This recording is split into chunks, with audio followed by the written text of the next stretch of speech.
Setengah-setengah. Datuk pengurusi. Satu perkara lagi, saya cukup sedih. Saya difaham kementerian ini KSU banyak hebat ini. Datuk pengurusi, saya meminta dengan izin, saya mau baca ini daripada Facebook ini. Orang tulis, saya tidak tahu ini perkara betul atau tidak. Saya mau minta siasatan dan bagi maklumat terang di Parlimen yang mulia. Boleh Datuk pengurusi? Boleh saya baca dengan izin? Ini bahasa Inggeris ini. Tan Sri Rebecca, couple of months back, we were invited by the Greece to a sit-down dinner. Guests consist of 2 ambassador posts to Malaysia from different countries and local CEO and executive.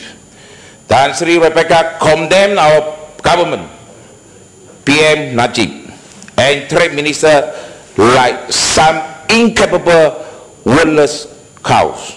She continued by saying government should shut down, and MITI doesn't even care because they can run by itself without those useless ministers. Can you believe that? Never in my life I feel so uncomfortable and so shameful over the dinner, watching her criticizing and curing in front of the outsider, especially overseas ambassador. The grades are on the table. I wonder how she get her tantriship. Datuk pengurusi, kenapa ini KSU kepala begitu besar? Saya nak minta menteri ga, timbalan ga, menteri ga jawab ini perkara baik-baik. Memang kalau ini perkara betul kita minta disingkirkan. Ini pegawai bukan tolong kerjaan, bukan nak majukan negara kita. Dia mau kasih hancur negara, serupa macam pemangkang apa dia buat. Pemangkang selalu buat ini macamnya kerja. Kenapa KSU kerja buat ini macam?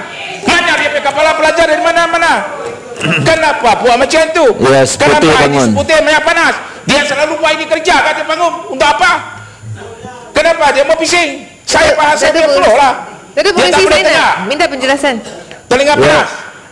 Bukan Ya Muhammad, ya Muhammad, kita ada peraturan.